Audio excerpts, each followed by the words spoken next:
everyone, and we are live with N.E.W. Whiplash, live from Newcastle. What an exciting night we have in store tonight. The match to kick things off is our Extreme Rules Ranking Reshuffle match. Surprisingly enough, as we spoke a little yesterday, Red is of course in this matchup.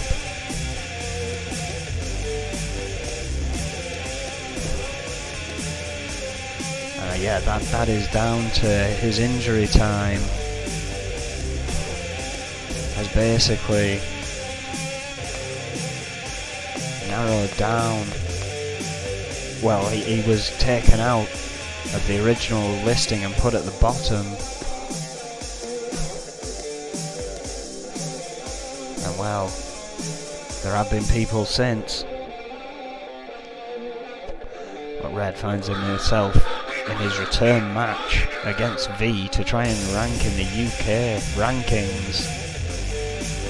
Because Adrian Goldman has stated that if he does win this match, if he does win the match at Riot 9, the Fatal 4-Way Iron match,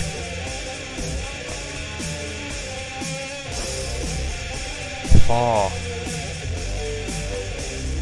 the N.E.W. title, and then in that case, Red gets to choose which one of the three opponents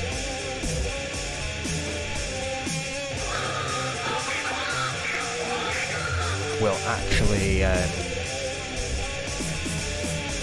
go down and swap with him in the TV rankings. I'm sorry, I'm a little discombobulated here. Once again, Max Radix dealing with things backstage, it seems. Has not shown up to the commentary booth as of yet. And again, we've got some absolutely intense matches tonight.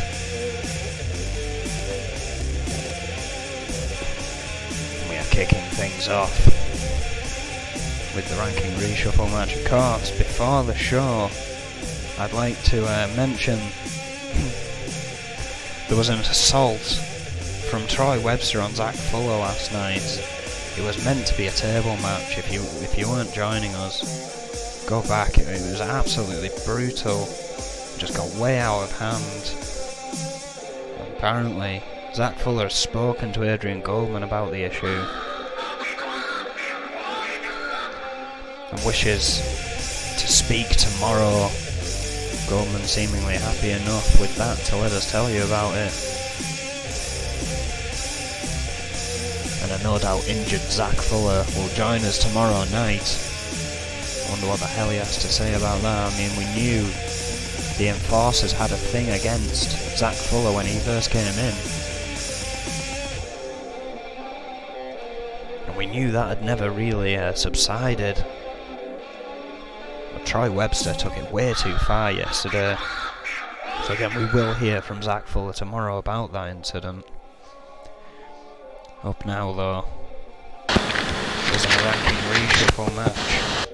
The UK number 9 spot on the line here. And well, here is a man who since his return after 52 days off on the injury list, 55 days perhaps, sorry. Well, this is Red. He has a title shot at Riot 9. 3 opponents, my championship and me. 30 minutes. Whoever gets the most pinfalls comes out as N.E.W. champion. And tonight, Red's focus is on trying to land a ranking spot. Red is 5'9", 231 pounds from Great Falls, Montana. Of course, former N.E.W. champion several times.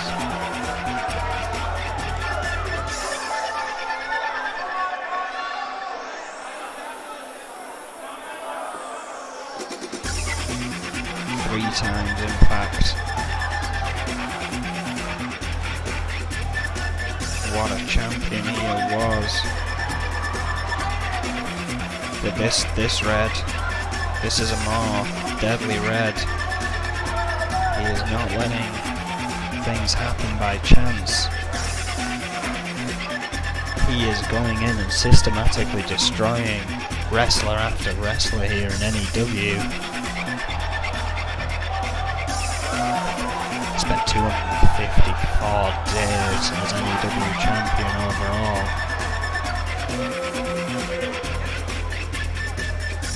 Not held any of the titles, has not needed to.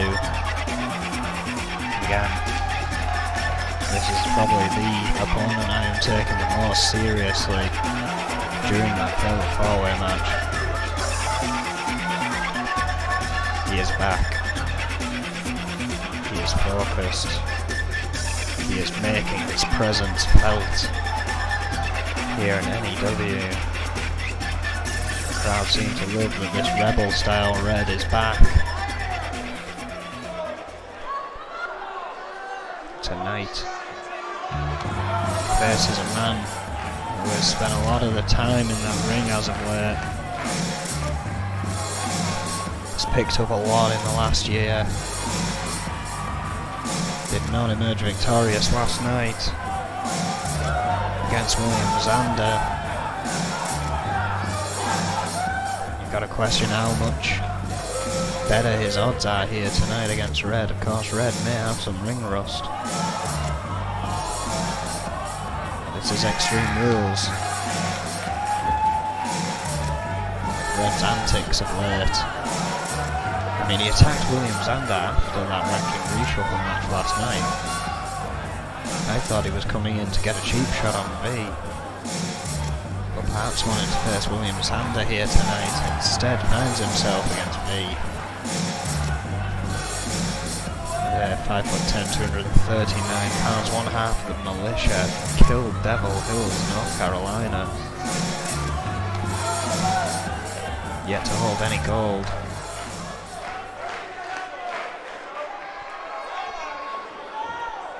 And this match is underway. Neck breaker from Red, kicking things off here. V quickly trying to capitalise there. Oh wait, eye rake from Red. Again, it's Extreme Rules back and forth here to get things going. What a knee!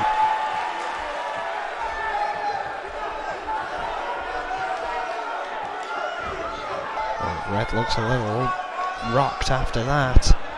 Suplex.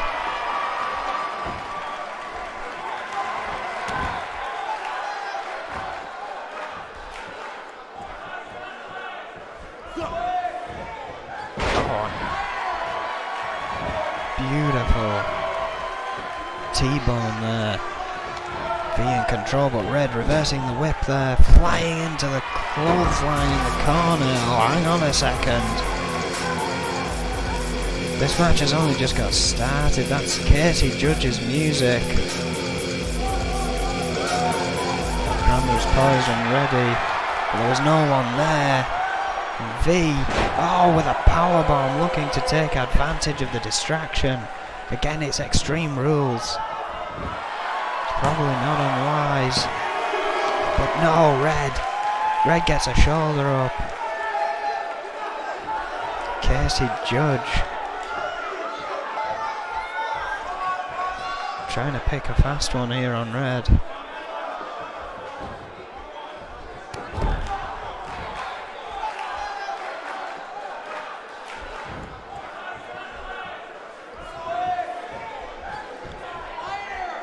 Trying to scoop Red. Red catches him. Reverse DDT. Red rolling to the outside. Still checking for signs of Casey Judge. Again, the mind games leading up to Riot will no doubt continue between us all. Luckily I'm up here so I can avoid the majority of it. I didn't avoid it last time I was in the ring though. Vicious shot with the sledgehammer. Red could be out right there. Big elbow drop from V. Who probably didn't need the distraction, but probably welcomed it. Red, however, just overpowering V and throwing him back towards the ring.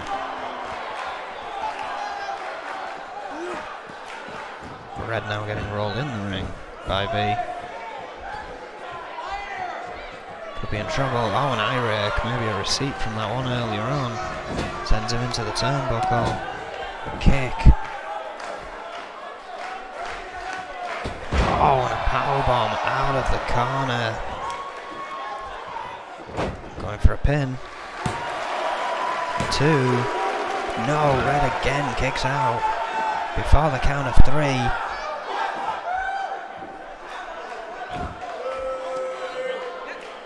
V staying on top of Red. Doesn't want to give him a chance to breathe. Very good idea. Oh! Cannonballs off the middle rope there with the senton. Oh, tries for an elbow but misses. This is Red's chance. Oh! Big punch to the face.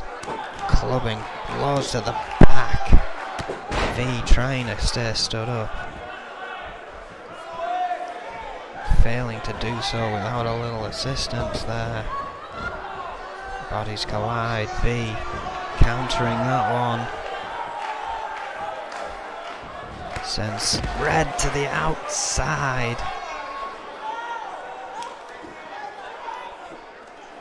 And again. Red has only just been cleared to wrestle. This is his first match back. Casey Judge has provided a distraction. And V has gained a big offensive in this match. Red has tried to fight back, but V has just been one step faster here. Which makes for interesting watches for all those involved with our main event at Riot, including myself. This is kind of a test of how much Red can actually go in a ring at the moment.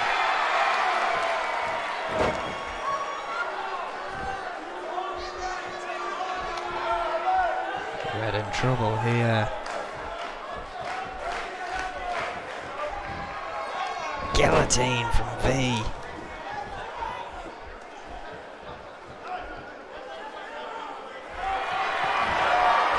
I think he's looking for it.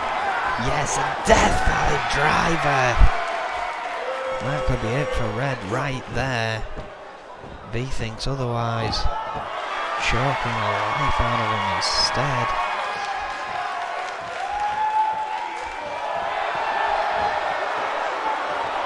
I'm going for a powerbomb, sit out powerbomb again.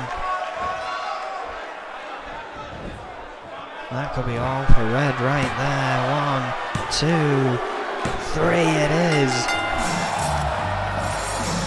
Wow. Interestingly enough, that should mean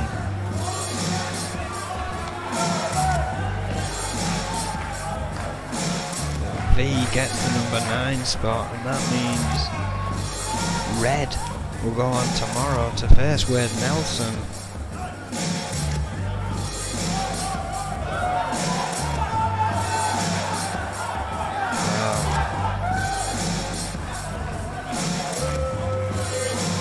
Not a triumphant return for Red once he actually got to the ring. Perhaps the ring rust not quite shaken up. Perhaps this was a test for Red as well. Maybe wanted to see how much he could go in the ring. But Casey Judge providing somewhat of a distraction as well there when his music went off.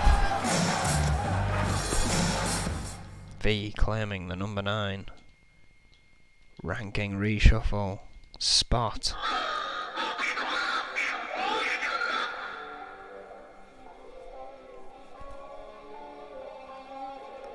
And now We move on to our second match. Kevin Cannon, even though the UK Championships rankings have been frozen during the ranking reshuffle,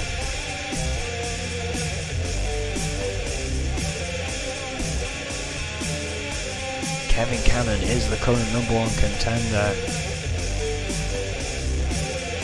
and Goldman wants to see if the Reaper is going to face anyone. Of course, we've got a little way to go till Riot, but this could be a catalyst for the Reaper here. Falls count anywhere match against Kevin Cannon. Of course, if Cannon wins, he gets a UK title shot.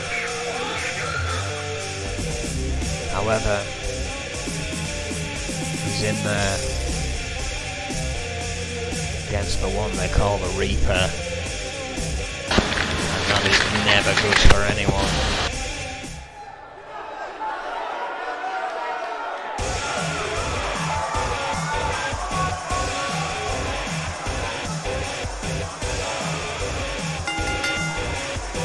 And here comes one half of the militia. Of course, we saw the other half just moments ago.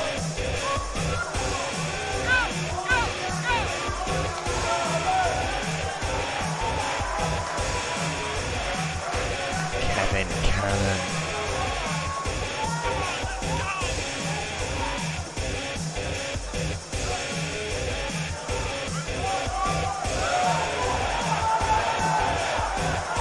Of course. 5'7", 146 pounds from Allentown, Pennsylvania. As I said, one half of the militia. Former European champion.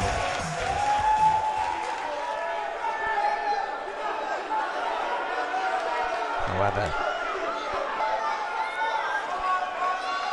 tonight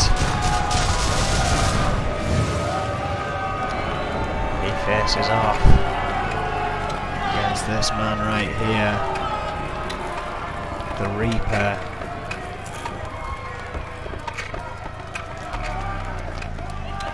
And well, this man is 5'9", 257 pounds from the pits of hell itself.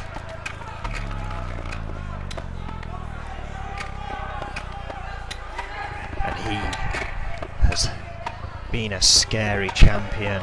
Of spent 70 days as the EFW champion, has now been the UK champion for 64 days.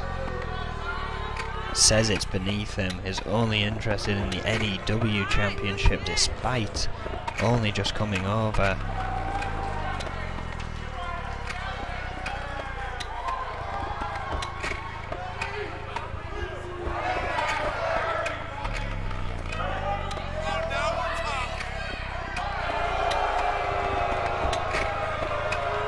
Well,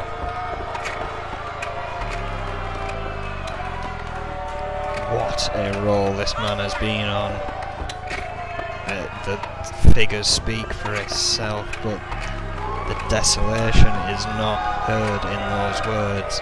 This man doesn't just face people, he destroys them.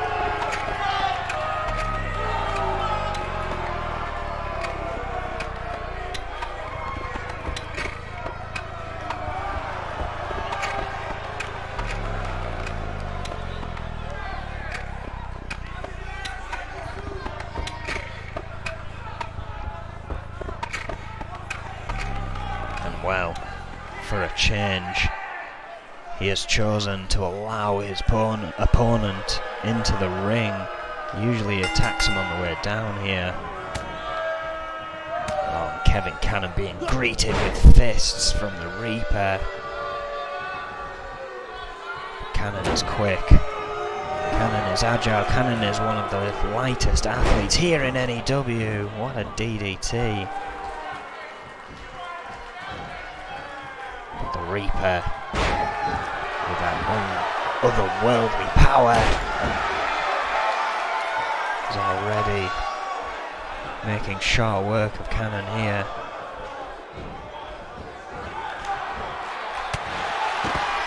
sends him off the apron there.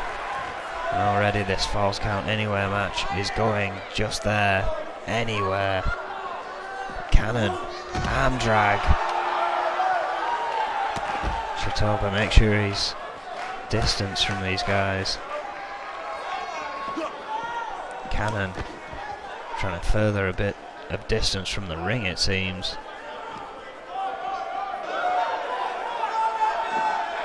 Oh, Reaper blocking the punch.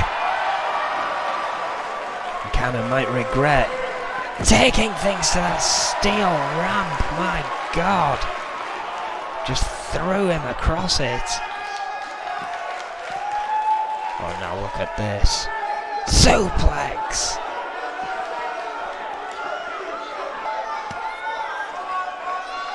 And now brings out a sledgehammer. Cannon rolling out the way. Doesn't avoid it that time. And this is exactly what I mean about the Reaper. He is just absolutely merciless.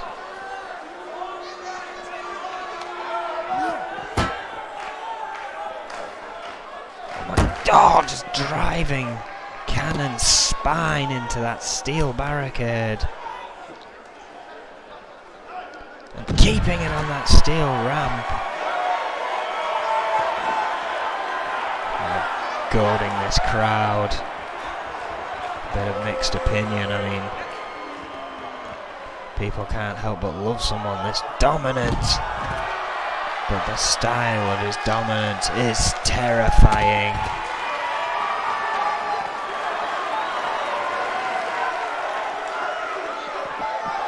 Oh, went for a boot. Missed. Oh, caught the lariat though. Cannon, as many before him, have had little response to the Reaper.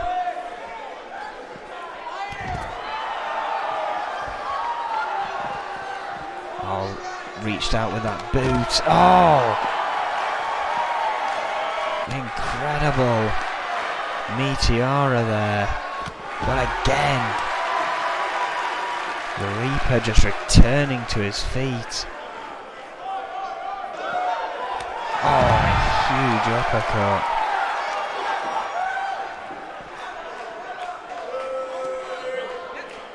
And every time the Reaper picks up his prey, you kind of wonder what he has in store for him next. Oh, shot to the arm. And a kick to the other side.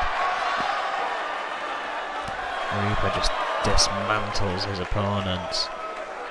And Kevin Cannon. Oh, jawbreaker. Hang on a second. Reversing things here. Big crucifix on the Reaper. Needs to come back with something. But again the Reaper. What a DDT.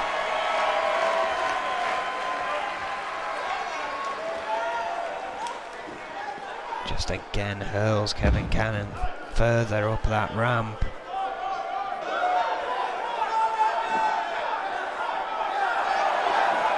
Oh, a boot to the face. And grinding his head into that steel. Oh my word! What a shot! Cannon is in some serious trouble if he cannot answer here. This is in getting further and further toward the backstage area. Oh, elbow into that knee. Kevin Cannon. Oh wait, hang on, I was about to say has not responded for some time now. Oh, does so with a serious elbow. Oh, and I think that was a groin shot. Trying anything to keep the Reaper down. And that's what you get. What's this? The Reaper choosing to take this backstage. Cannon's following him. I don't know how wise that is. I'm going to try and get a camera back there.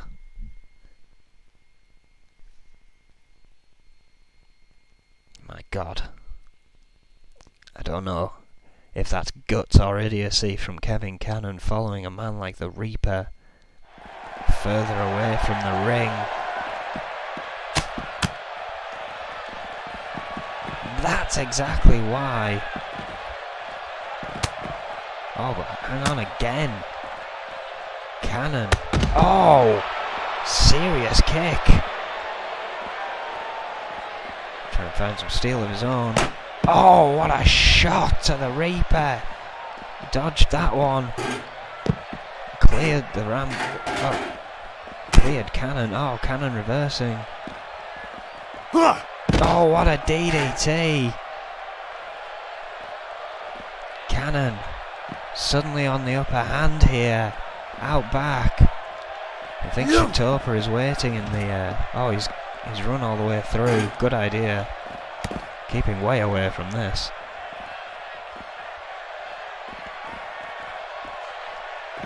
Oh, what a neck breaker from Cannon, who is back on the attack here.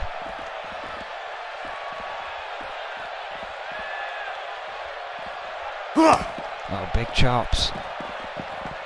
He's actually beginning to do some damage to the Reaper here, I think. I think I spoke too soon. Oh God, no. Oh, I think Cannon avoided it. Did not avoid that. Now the Reaper has a chair in hand.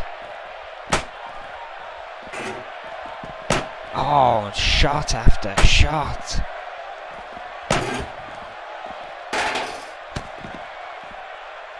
Cannon jumping to his feet and gets a backbreaker.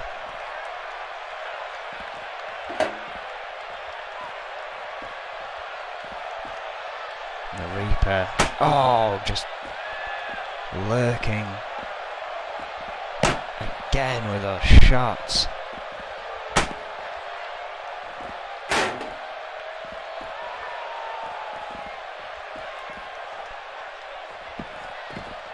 Oh, Cannon though, avoiding that punch. Oh, did not avoid the lariat.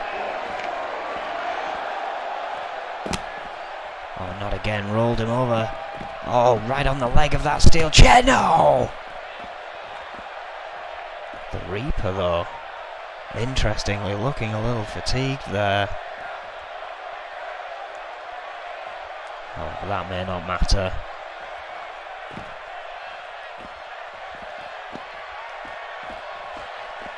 So he's looking for it. Dominator!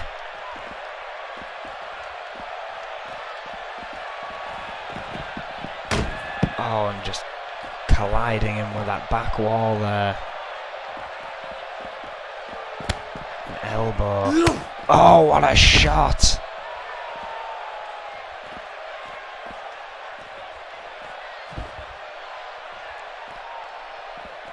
Kevin Cannon in big trouble here. Second Dominator. Going for a pin. Surely this is it. Two Dominators and a vicious attack, but I think the Reaper may have got worried at some point there that Kevin Cannon may have picked up a victory. It doesn't look like the Reaper has any interest of coming back out here to celebrate. My God, what a match. And again, no UK #1 contender found.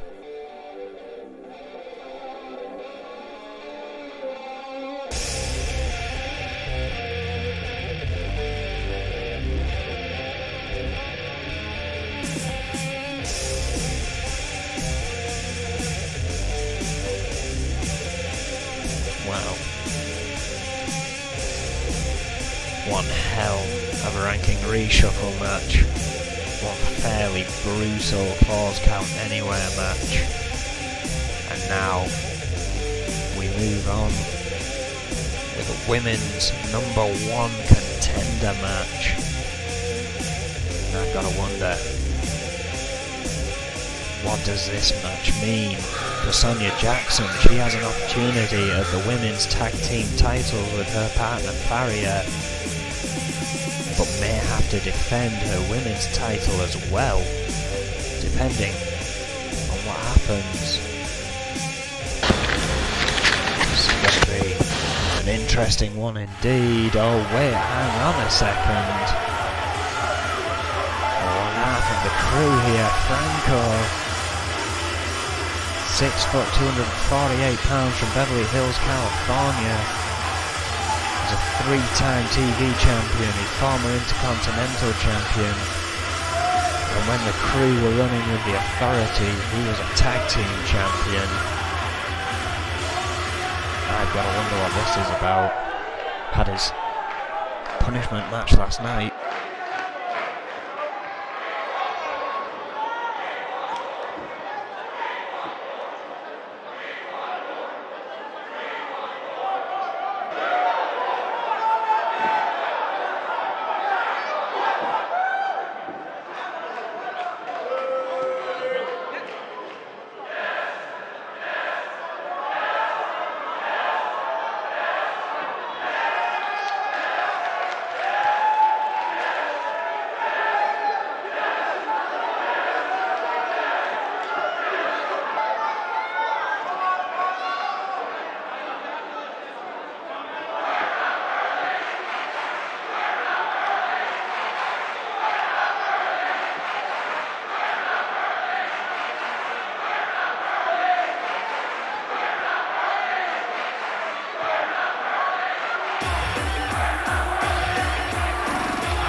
Oh well, hang on a second. Franco is saying him and Alex Crom are not done, and he is stopping him from getting to my title, which of course they are both in the rankings for. Well, the man he was on about has just stepped out. These two men have both received punishment matches for a backstage brawl initiated by the man entering the ring now. But they may have got the idea that Goldman wants this done in the ring. And they're claiming time here to settle it, it seems. Let's hear what Crom now has to say.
Some say talk is cheap, but that was bold.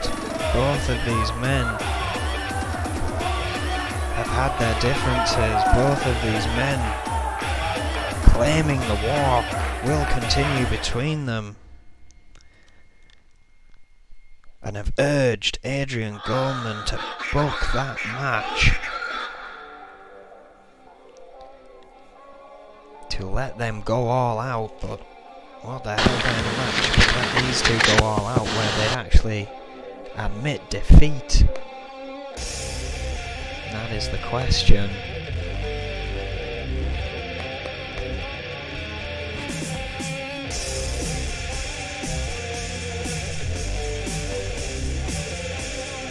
Well,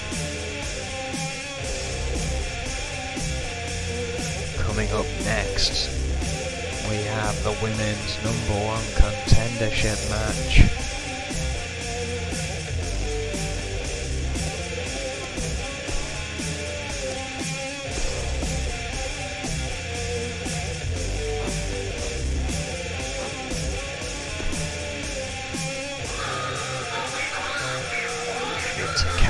Matsuda from Xander Enterprises taking on one half of the Outlaws, Psycho Sonya. Can Akane Matsuda put out both of the Outlaws in a hunt for the women's gold? Or can Psycho Sonya prevail and finish off what her partner started in this climb? Of course, Adrian Goldman has opened up both divisions back to the women, claiming it rather like the men's division with their tag team. Now the thing is, we haven't seen Diana Simmons and Alice Young. They opted out this time round, wanted to stay focused on those tag team championships. Adrian Goldman has respected that and allowed them to do so.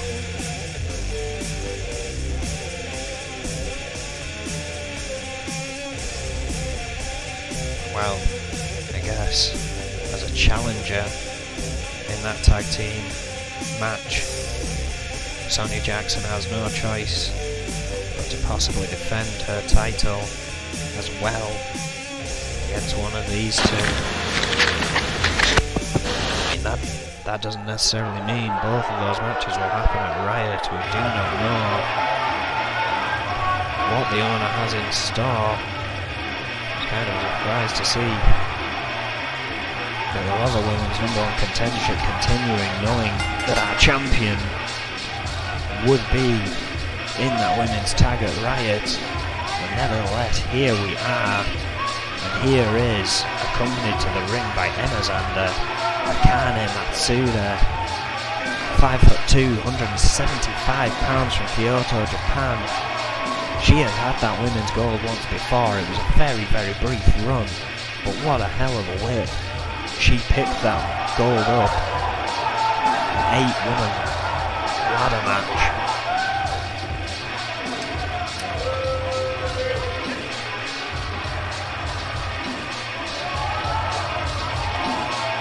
She's already managed to put away a former 3-time women's champion.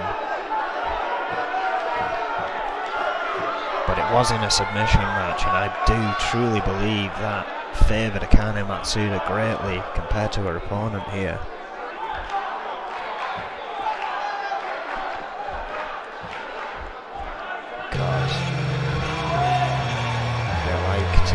Build that anticipation. Here they are. Well, there's Lisa, who was forced to tap after a valiant effort against Akane Matsuda.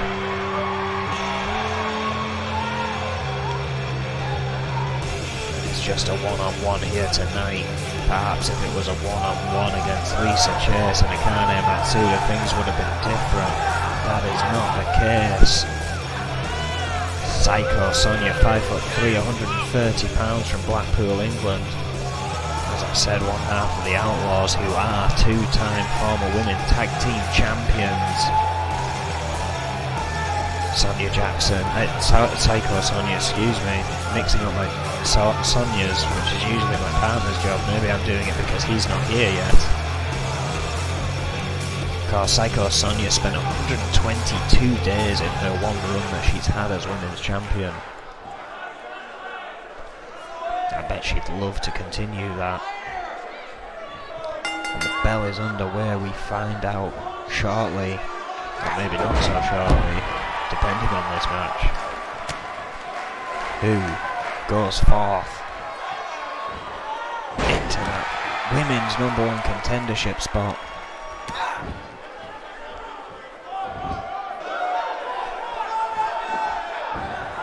Tudor rolls out the way there. Sonia was off to a good start, but that DDT changes things dramatically.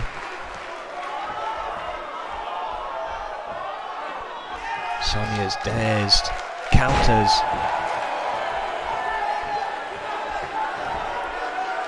Hurricane Rana.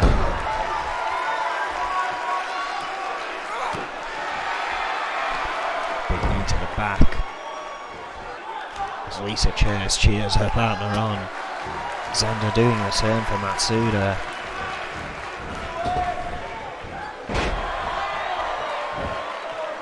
Matsuda has a little more weight behind her. I'm sure she wouldn't be offended me saying that. Part of that strong style. A bit of protection.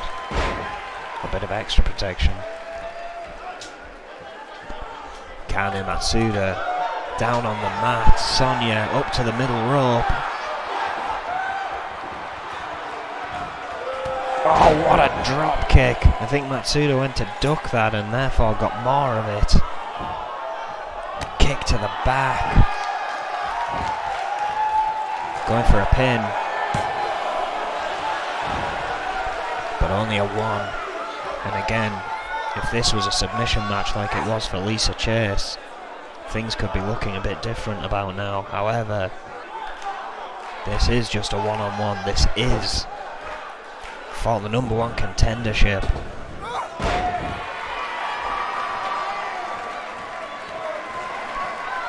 And so far, Psycho Sonia is in clear control of this matchup. Matsuda had a brief flurry to begin with, but she has not had some offense for quite some time here. Another dropkick from the middle rope. And just slamming the face into the mat. Going for the surfboard. Surfboard stretch locked in. I don't think you're going to get a submission out of Matsuda though, not when you're not a specialist like she is. No, and that breaks the hold, went for a bridge for a pin. Sonia then having to exert some energy getting out of that. Snapmare from Matsuda, who has just turned this thing around here. Needs to capitalise on this. Begins to work on the arm and back here. Perhaps trying to slow things down a little. Sonia does have the speed advantage, I would say, in this match. Hammerlock. Oh, what a elbow to break free. Matsuda though quickly. Single underhook suplex there.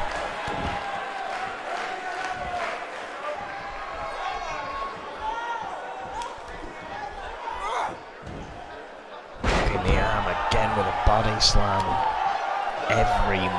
Pretty much every move Matsuda does focuses on an arm, setting up for that armbar.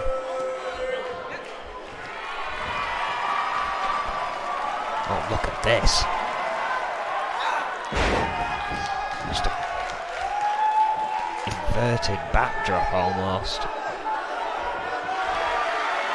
Front drop, I guess. Arm breaker. Matsuda back in control here.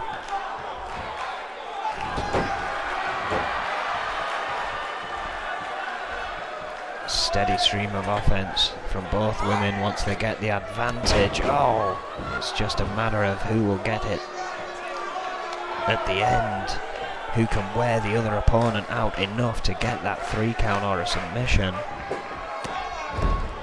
Or I suppose even a count out if it came to that, but I don't think it will with these two. Oh, Matsuda with huge lariat, and again, and a drop kick, single leg drop kick, taking Sonya down. She's in real trouble here. Matsuda with a leg hook, what a T-bone.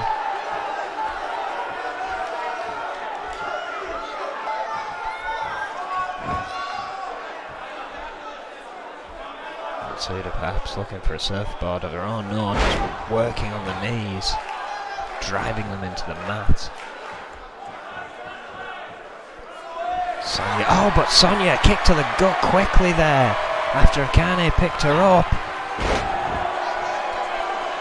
Trapping neck breaker, goes for the pin, too close to the ropes.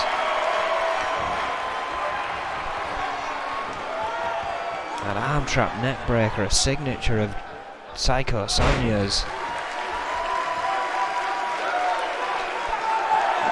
which would suggest to me she's looking to put an end to this match quick after that onslaught from Akane. Can she do it? Flips Akane over, looking for the Sonya statement, but again, the leg's just a little too close to the ropes there, I think. Shitopa calling it. Oh! But now Akane Matsuda has the armbar locked in, but again, as she was bridging up, Psycho Sonya's arm was on the rope and Shitopa saw it. Told her to break it. Both these women almost back to square one here. Sonya unfolding with an elbow there. Matsuda catching her with a DDT in the corner.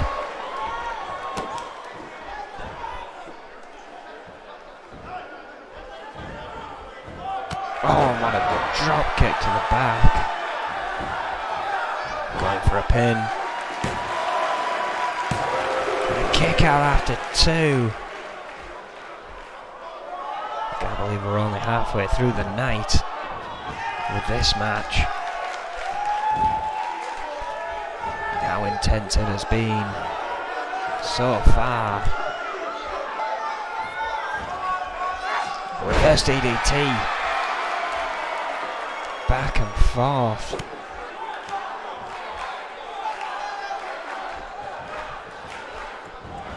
Oh, and a drop kick as Sonya was trying to get to her feet, or at least to her knees.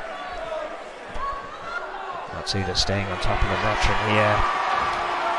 Oh, another T-bone.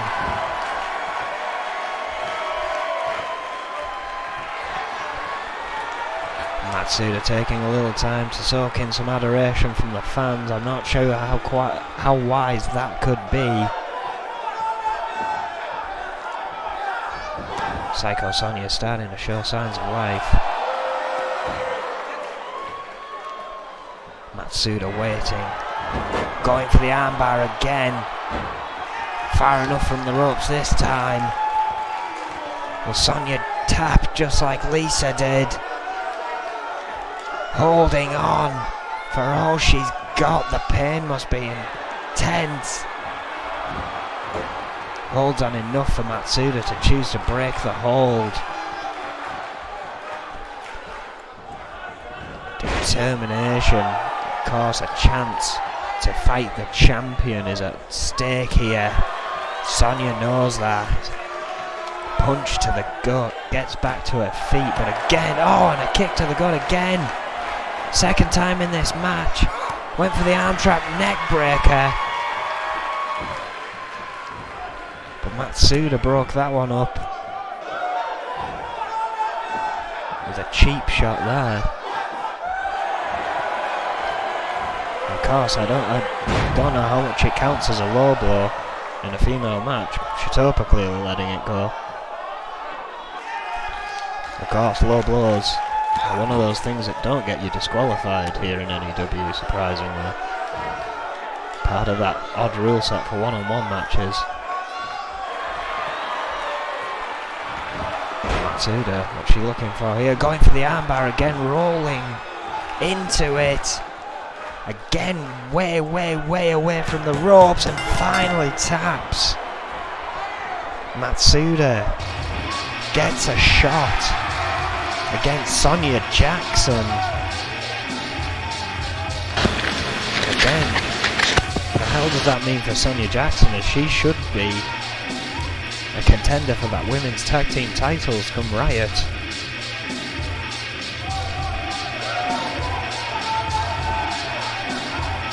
I guess only time will tell.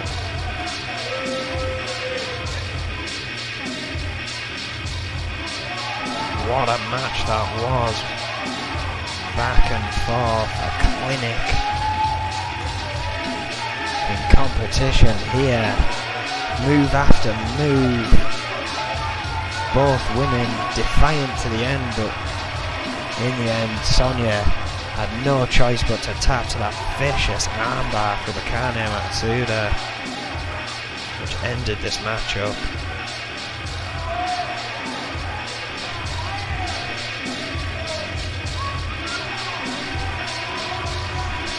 Incredible stuff. But we move on now into the continuation of our US tournament here. Of course, we are not overly sure what is going to happen regarding Zach Fuller and Troy Webster. We know Zach Fuller is scheduled to speak tomorrow. Adrian Goldman has told us that much. But of course, that was one of 4 qualifying matches for the US for this US tournament, which makes me question: are we going to see a replacement peg? 2 other entries to fill up that gap. Will Troy Webster carry on? Will Zach Fuller get a pass? I guess we can only wait and see what Zach Fuller is going to say tomorrow. Maybe he'll be able to shed some light on that. As for now, we carry on. Joe Freeman, the only man to have got through so far. This match could be very interesting indeed. It of course is Extreme Rules. I'm so glad they didn't decide to do another table match here. Gabriel Gonzalez, 5'6", 240 pounds from Chihuahua, Mexico, one half of Los Luchadores, who have been 5-time tag team champions. 330 days in total, ladies and gentlemen.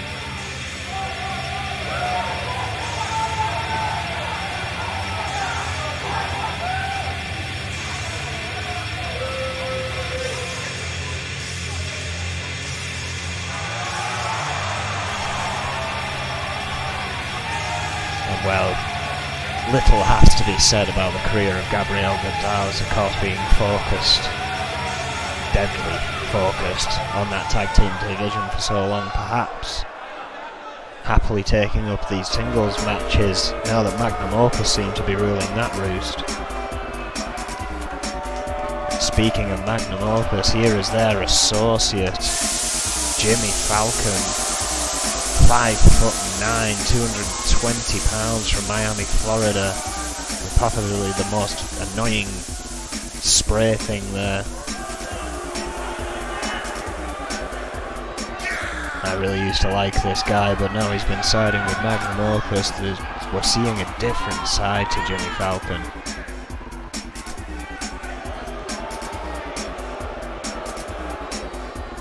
But regardless, this should be a sensational match.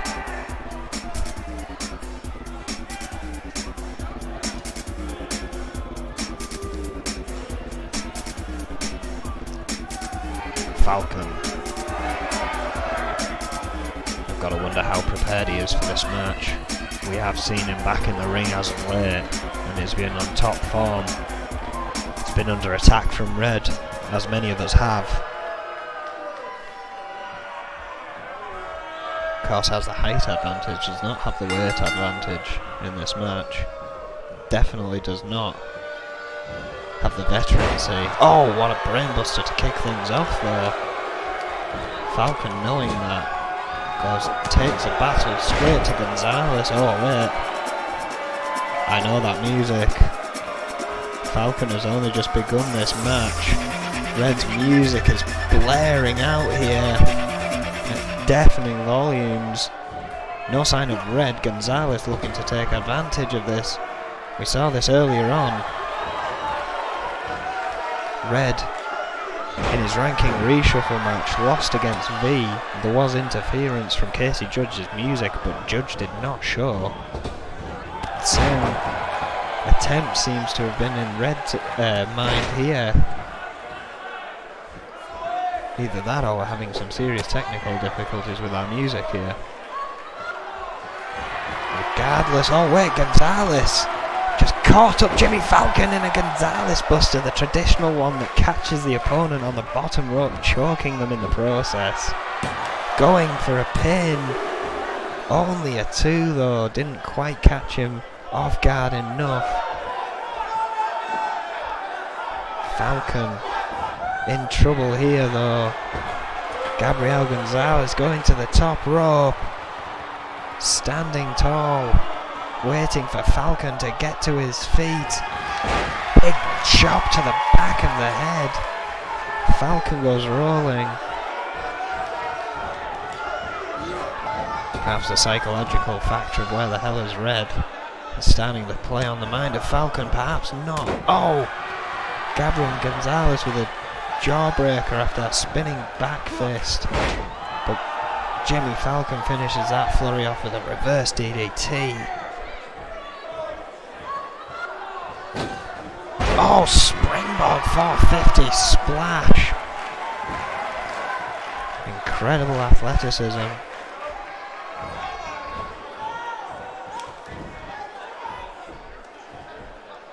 Falcon whipping Gonzalez off the ropes, ducks underneath him. Oh, super kick! Completely stopping Falcon with any plans he had there.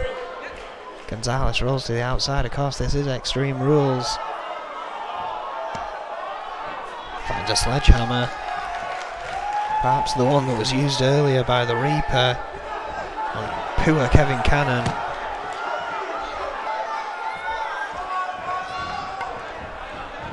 Whipped into the corner, drop kick. The weapon was not used this time.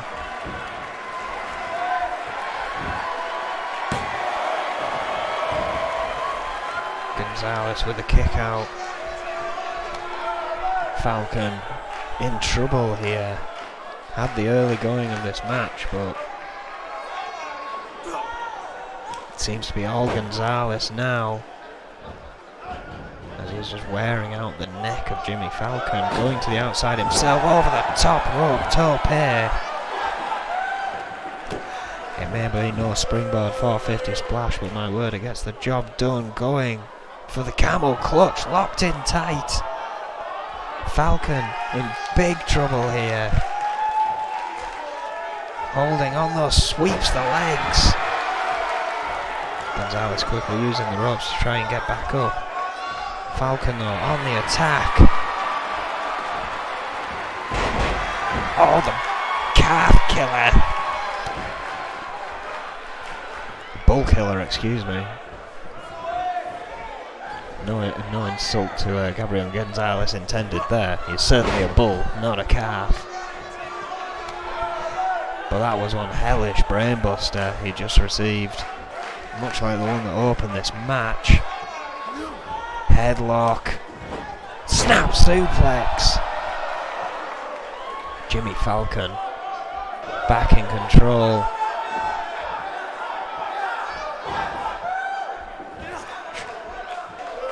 Oh, what a shin breaker. Gonzalez now, the one in trouble. Jimmy Falcon has managed to get back in this thing.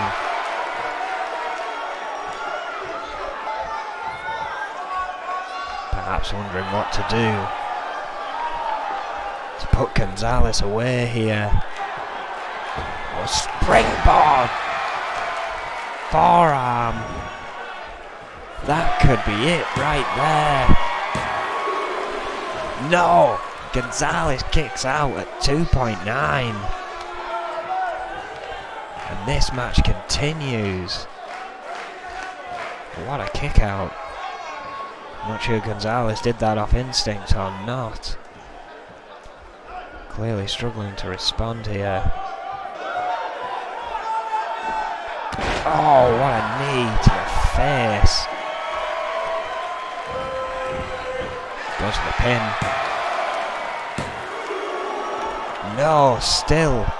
Gonzalez just getting his shoulder up in time. Clearly struggling though.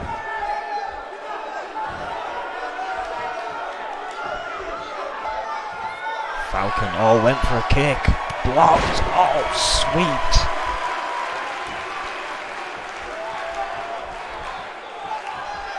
Gonzalez may have Jimmy Falcon locked in for a ride here.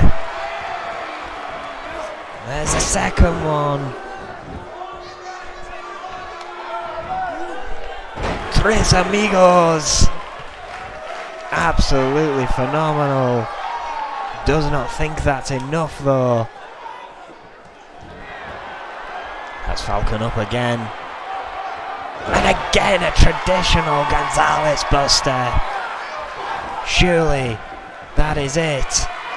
Of course rope breaks do not matter here in Extreme Rules. And Gabriel Gonzalez picks up a victory over Jimmy Falcon.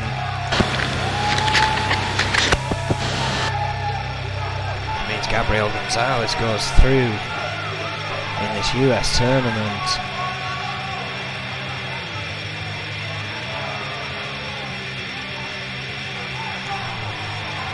Jimmy Falcon does not. Again, we have no idea who the other two that we know are meant to be here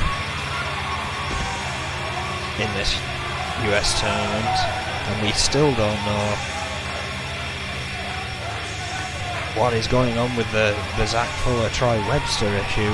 We don't know if we're going to get a new run of contenders or what.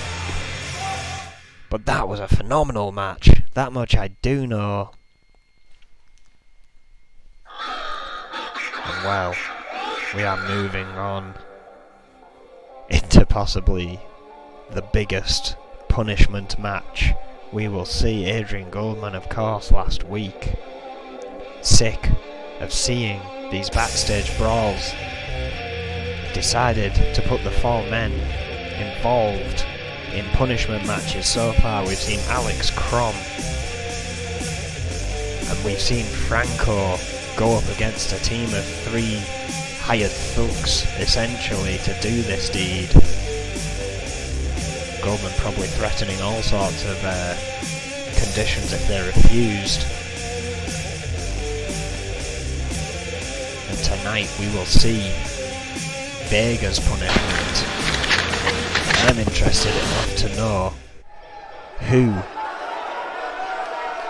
Vega will be punished by. I mean, how the hell... Oh wait, hang on a second. Marching strongly toward the ring, the current US champion, Brad Morse, and after that US tournament match, I can only imagine what he's got on his mind.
Well, there we have it. Brad Moss with some very bold words, of course, calling everyone in this tournament a chump, stating that Warlord couldn't even comprehend his ability. How the hell do they stand a chance? Well, he might be in for a big surprise.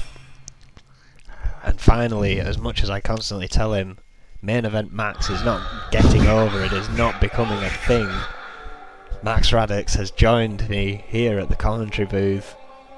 Thank you, Owen. Yes, the main events Max will still get over, and I live that dream on a daily basis. I want my t-shirts. It's not the main event as well. You know, we still have our main event tonight, Daryl Graves and GBH. True. What a main event that should be. It's going to be a corker of a match. I, of course, have been backstage here in handling the very complex legalities over this match right here, the handicap 1-on-3 match between the Fixers, Tyler York, versus Magnum Opus's own Vega. And as you can imagine, with Snake in this guy's corner, it's been a complex negotiation to say the very least, Erwin. Well, I can imagine so, and well, you've just let it in for us. I mean, we had no clue who Vega's opponents were, but the Fixers and Tyler York, well, that would be one way to punish Vega. Well, Snake has been trying to argue all night that the Fixers shouldn't have been involved in this matchup because they have a conflict of interest because of the tag team division, and Vega's obviously one half of the tag team champions. And Snake's argument all night has been essentially that it should be a different pairing because these two guys are actually a team, and therefore could be looking to injure Vega because he's one half of the tag team champions, which has been, well, Adrian Goldman wasn't very happy about it, and Snake wasn't very happy about it, and because I was the talent relations guy and the head of the talent relations wasn't there again, I had to do it. Well, I think Adrian Goldman made a very good choice here. I mean, if anyone could essentially punish Vega, Tyler York, of course, is due a match against Vega in a tag team realm, of course. Tyler York, one half of the Hit Squad, wanting to get revenge for that backstage brawl against. So yeah, again, this is just, you know, extra ammunition for this guy's manager to throw at us, throw at the CEO, throw at the company. He threatened to sue us 6 times tonight. I'm amazed this match has happened at all. Adrian Goldman, the tension between him and Snake, I've never seen anything quite like it, Erwin. I mean, I'm being told to shut up. Anyway, Vega, 7'4", 640 pounds, every man's nightmare, of course, one half of the tag team champions, Magnum Opus, 2-time European champion, former US champion, 2-time Intercontinental champion, and of course, he's been to the very top of that mountain as well, a former N.E.W. World Heavyweight champion, his current reign, Erwin, one half of the tag team champions. Your stat monkeys found this one out. Well, that 108 days. Wow. That is a phenomenal first run, and what a storied history Vega has. I mean, the first ever N.E.W. champion. He's held many firsts, and in amongst those titles, that is one I know. Well, ladies and gentlemen, here we are, the Fixers and Tyler York. A very interesting combo, of course, as you said. Stirred conflict backstage, but it has gone ahead regardless. Well, Tyler York, obviously partners with the Gangster from the Hit Squad. These two. Let's not forget, the Gangster is still due his punishment match. That's a very good point as well, Owen. I mean, will Magnum Opus be involved with that in some way to somewhat even out the unfair advantage that has been discussed with Vega here tonight, in some people's eyes, of course. I mean, we as broadcasters have to try and stay impartial in these things. Well, yeah, Tyler York, we won't know until it happens. Tyler York has a few things to answer for as well after his last match we're in. Oh yeah, you could be right there. Well, more of that as it develops, but here are the Fixers. It's the Doctor and the Mechanic, and have you ever seen such a potentially dangerous team ever in N.E.W. Well, these two, yeah, they have got gold in mind. But tonight, I think they're just wanting to prove their worth. I mean, think about it. If one of these two gets a pin over Vega here tonight, despite it being a handicap match, that's a big statement in the tag division. It is. There's just no way of denying that. No way of getting around to that. Snake was very affluent in his argument here tonight, but as you can tell, is not here at ringside. That is at the command of Adrian Goldman. Their discussion, shall we say, did get a little bit heated at times today.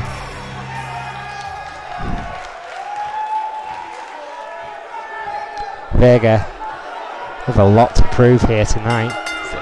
A lot on his plate, even for the Giant. Oh, and York starting off with a flurry of fists. Yeah, Tyler York knows who he's up against. I mean, no partners or not, Vega is a dangerous, dangerous man. And there are 3 of them and there are 1 of him. And that's a numbers game. I don't think even Vega is gonna win. Well, I think if anyone could, it would be Vega. He is a monster after all. Oh! Tyler York is taking it to him already here. Well, we've seen this before in matches with Vega, in their opponent. His opponent tends to go for him very, very quickly and try and hit hard and hit quick. But all this tends to really do, ultimately, is get the guy angry. Yeah, that's very true.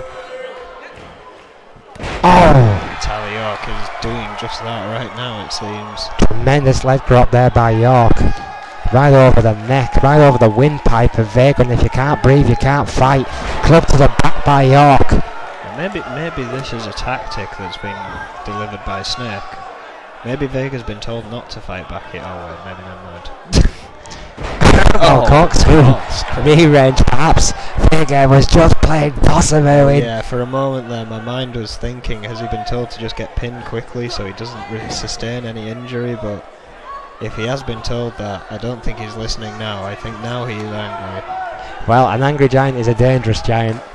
Yeah. I mean, have you ever seen a 7'4" possum, for that matter? Never.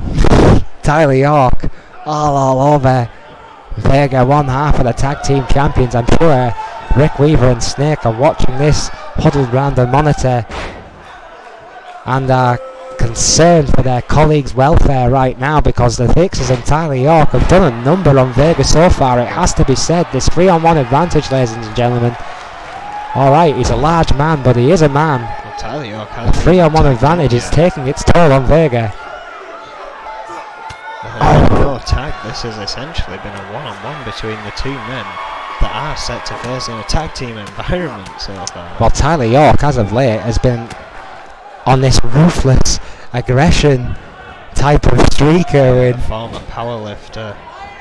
Oh, just got squashed. That tables match was an outright assault. Well, it looks like he hadn't quite done enough to Vega, but however, he caught the arms there. Oh! DDT. They're still discussing whether he should be the potential any punishment for that match. Well, again, we will have to wait and see.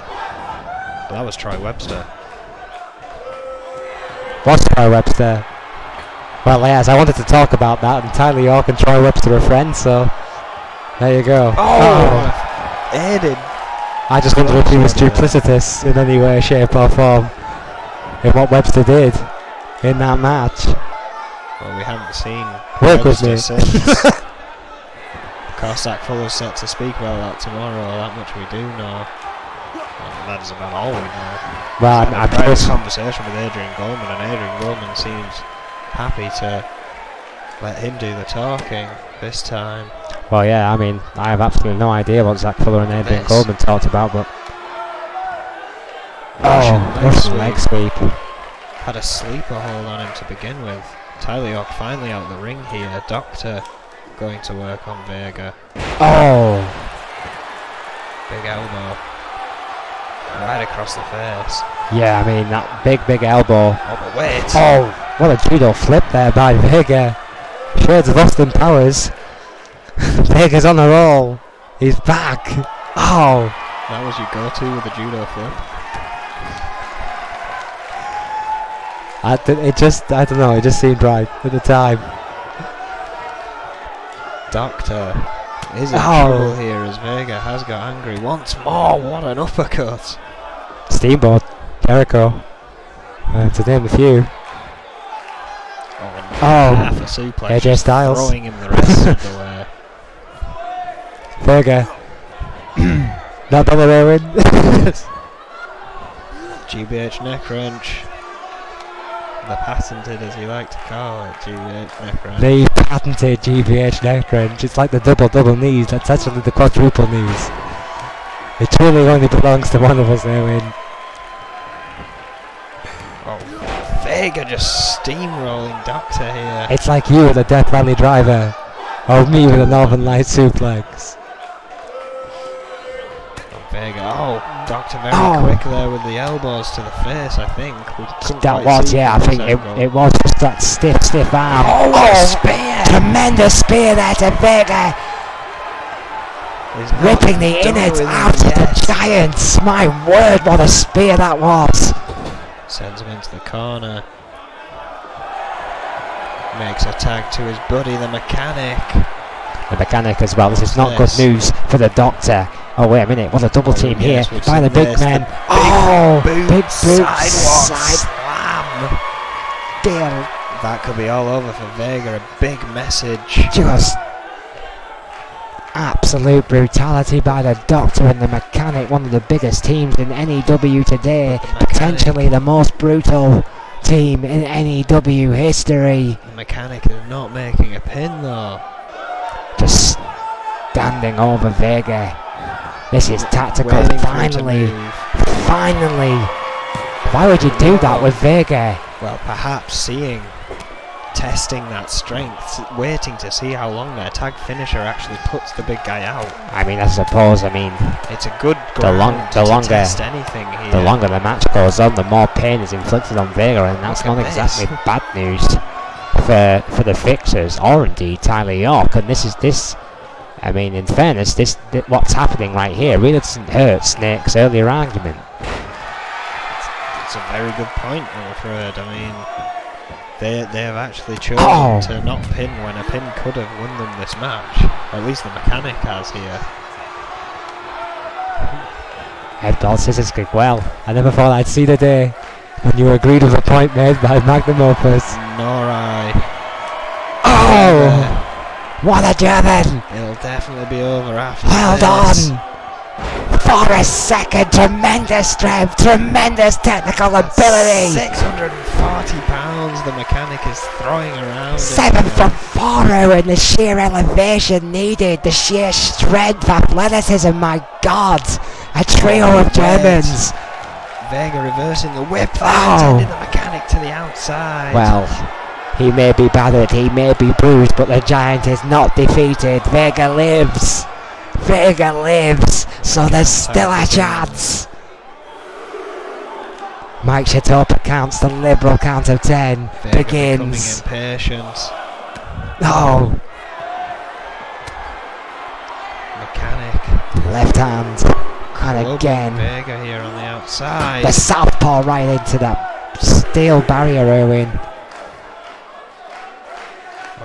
Bring him on it. I've never seen someone take Vega to school like the Mechanic has here. Snake eyes right on that barrier. Yeah, you're not wrong, Owen. I mean, just tremendous just assault really on the big man. Oh, it continues. Well, here's my point. When have you ever seen Magnum Opus face anyone that kind of gets close to matching up to Vega, at least in one aspect of the tag team? Well, that's a fair point as well. I mean, the sheer size of the Doctor and the Mechanic, it does dwarf anything Magnum Opus have faced before. Members such like, the Hit Squad and Los Luchadores. I mean, they're great teams, don't get me wrong, but they're not the biggest of guys. Beal! That has always given Vega the advantage. Corner to corner, Beal toss there. Well, there you go. Vega is back. Vega somehow took a deep breath, dug deep and did what Vega does best. Deliver pain. The mechanic now reeling. 2 moves and Vega could be back in this thing. What a counter right back in the corner. Needs to make a tag, and he does to his tag team partner. That is not a coincidence, I believe, Owen. Looking for it for a second time, perhaps not needing to test it anymore. Sidewalk slam. Big boots. Sidewalk slam. Roles reversed this time. Doctor choosing to pin. The point has been made by a tag team maneuver. I said that tag wasn't a coincidence, Erwin. I meant it. The Fixers had a plan for Vega, and they implemented it beautifully here tonight. Magnum Opus should be sweating. Adrian Goldman has his punishment. Vega loses against the Fixers and Tyler York, who have their eyes firmly set on Magnum Opus's tag team championship. And the interesting thing about this, normally I'd expect backstage retaliation from Vega, but then that only means he's going to get more of these matches, and Snake will know that's not going to be a wise route to take.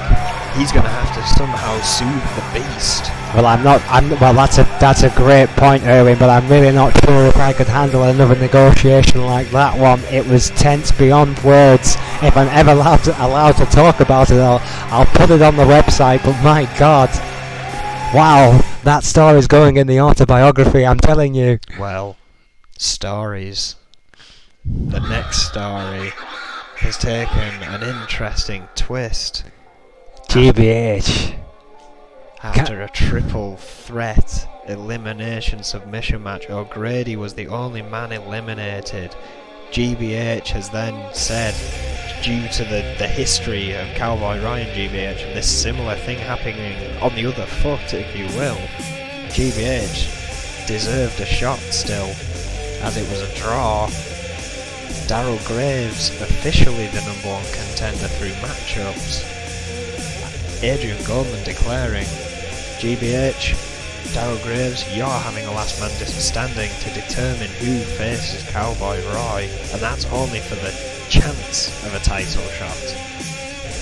But this will truly determine which one of these two earns that shot. A last man standing match between possibly the master of last man standing matches and a man who I have had a few with myself. Darryl is going to be good.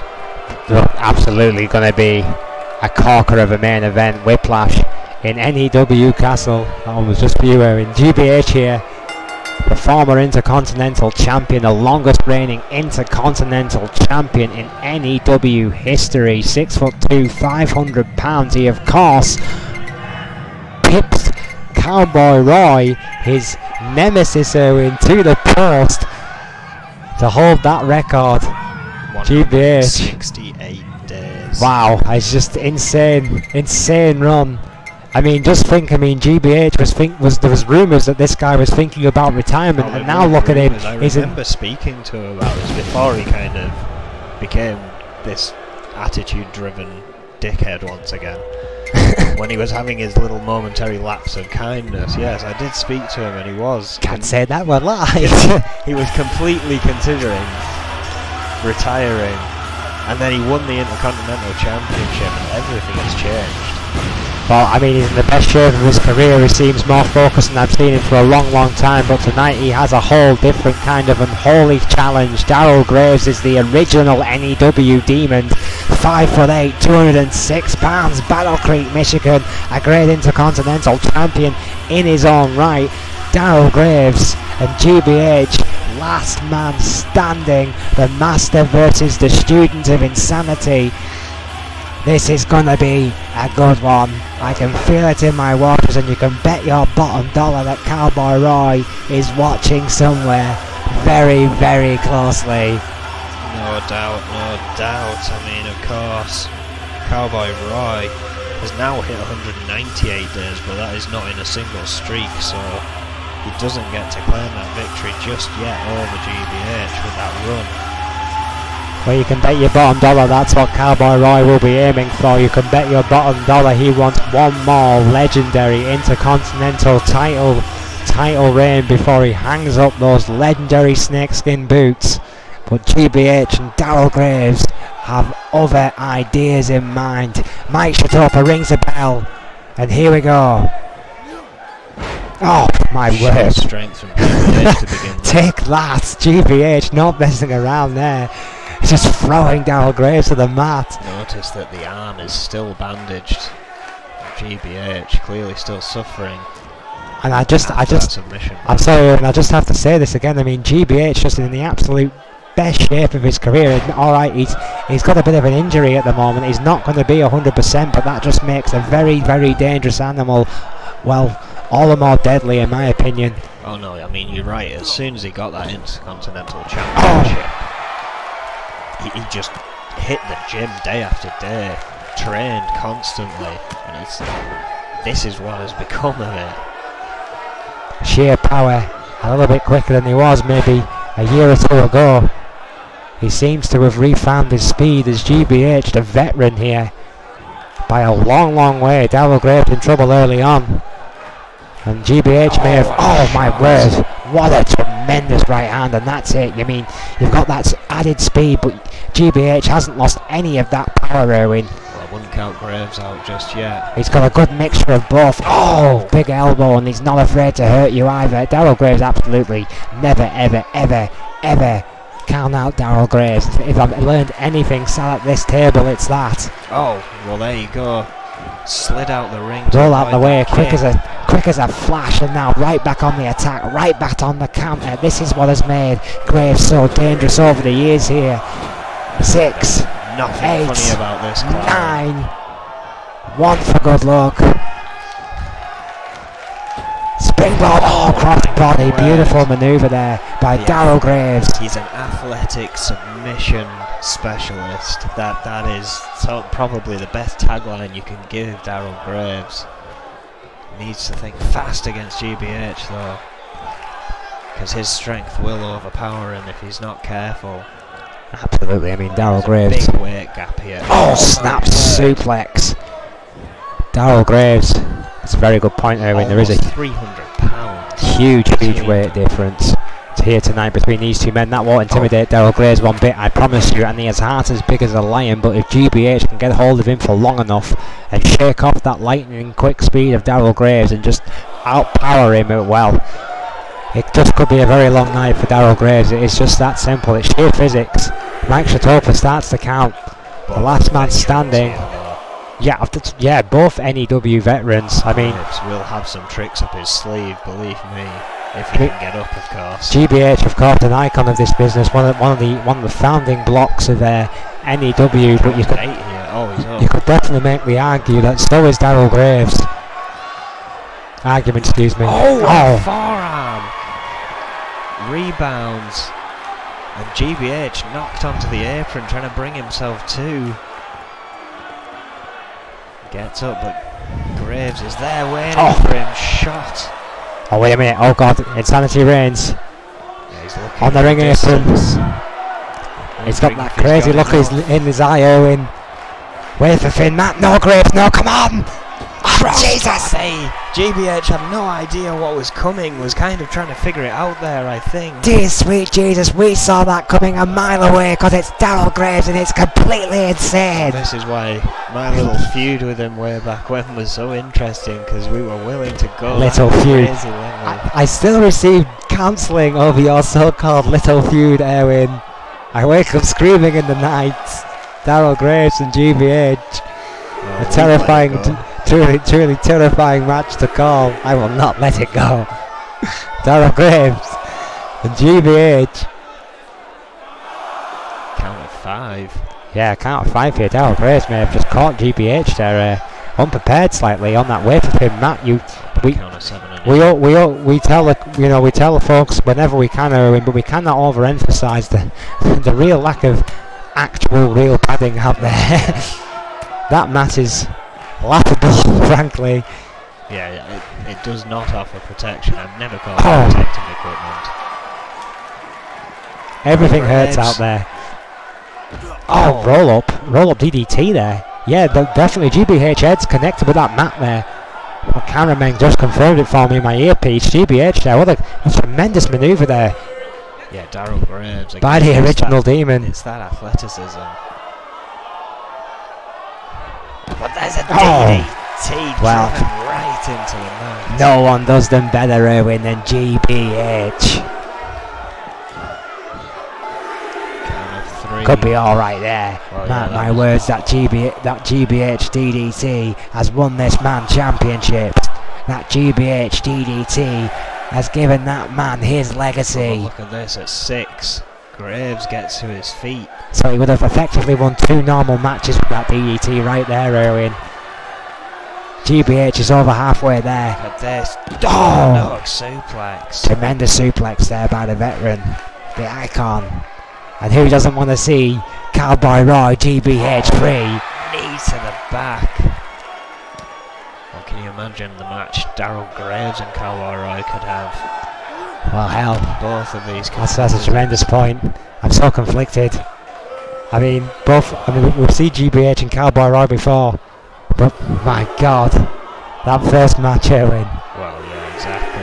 That masterpiece we actually witnessed. Count of 5 here for Graves.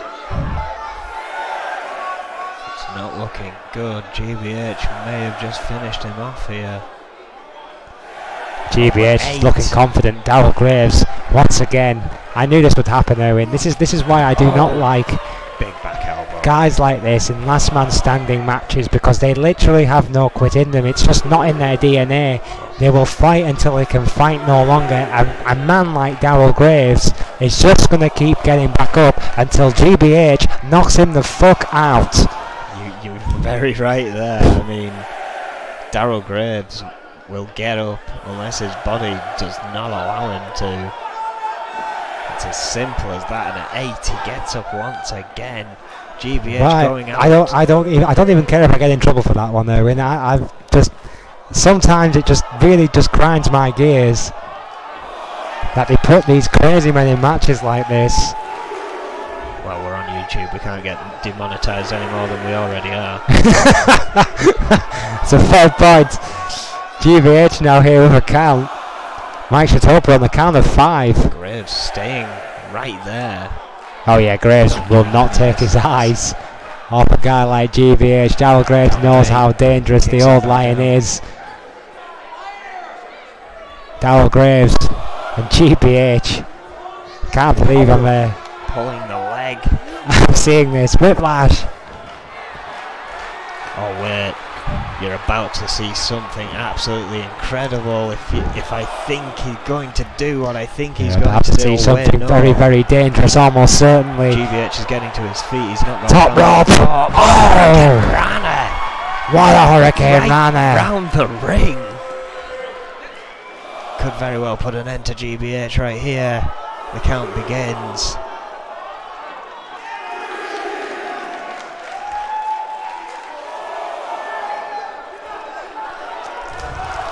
Count once again.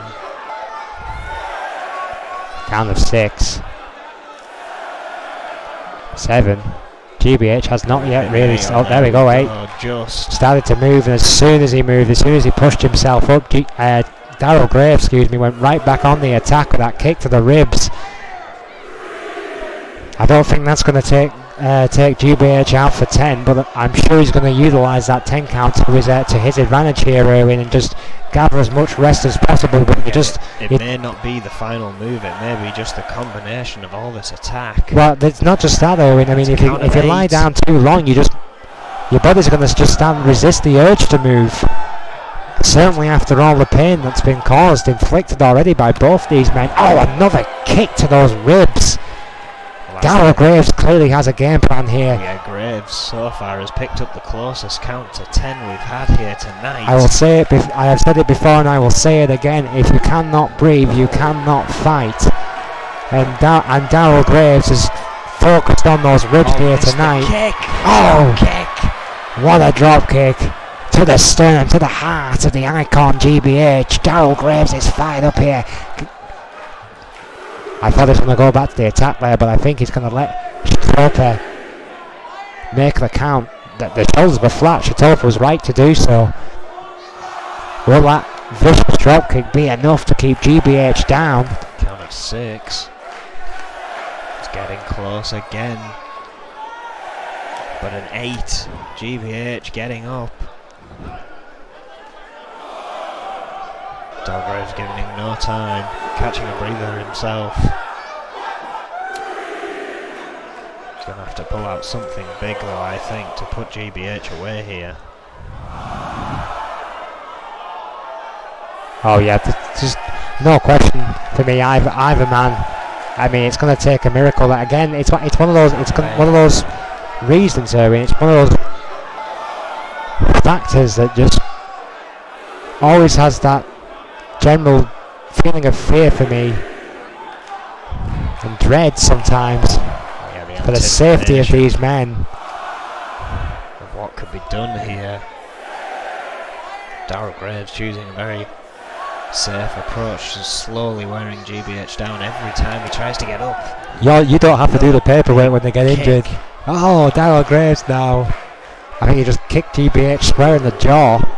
I think that connected. I think that was definitely violent there, Erwin. I think it could be one of those shots that you don't think was as bad as it was until you see it again. Well, again, the culmination, every time GBH has got close to getting up, he's just been booted.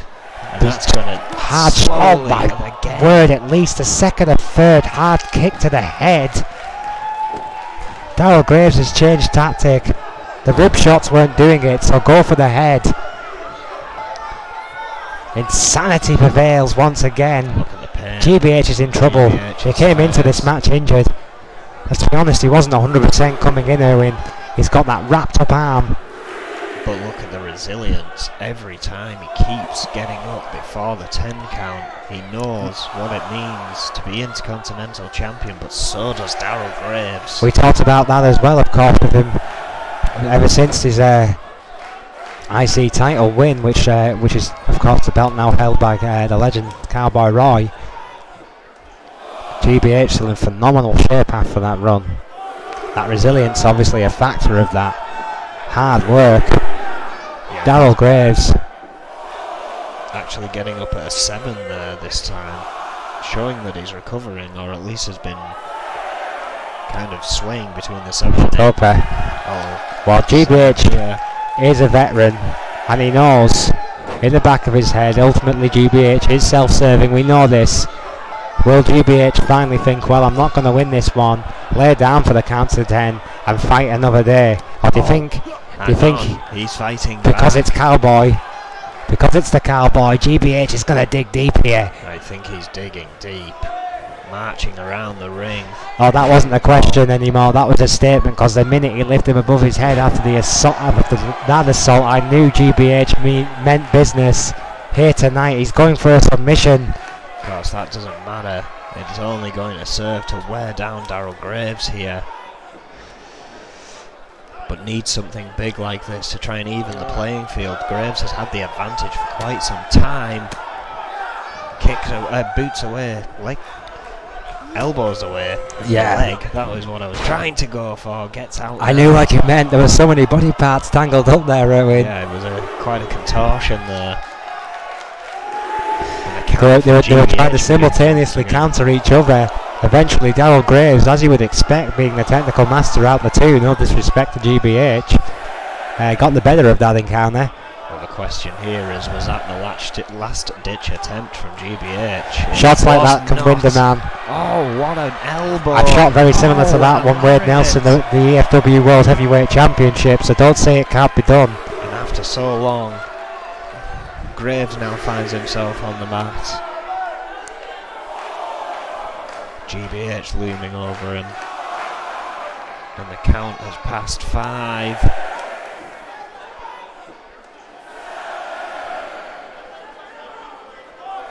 Count of 8. That was a hellish lariat. Oh no. 9. Oh, gets up at 9. Well, yeah, I mean, we kind of undersold it, Erwin, but I mean, GBH is known for one of the hardest clotheslines in the business. I mean, everything that guy does does hurt. We can't overemphasize that one either. I mean, GBH is a brute. There's no two ways about it. There's a reason he was Intercontinental Champion for 168 days. There's a reason he's a legend in N.E.W. There's a reason his rivalry with Cowboy Roy is legendary. He has earned every single one of those accolades in that ring, Owen. Count of 9 again. That could be all. Yes, Darryl Graves has failed to answer, and GBH once again moves on to face Cowboy Roy. Once again, we will witness history. Once again, we will witness one of the most iconic rivalries in N.E.W. today. GBH will face Cowboy Roy, and of course it's for the Intercontinental Championship of the World. What an end to Whiplash. What a fight that was between those two men, Erwin. What a whiplash we've had here tonight. A brawl coming up tomorrow. It's going to be interesting. My favourite night of the week. I won't be missing Brawl. I can't wait to hear from Zach Fuller either. There's going to be so much going on. What a victory for GBH. Thank you all for joining us, ladies and gentlemen. Good night.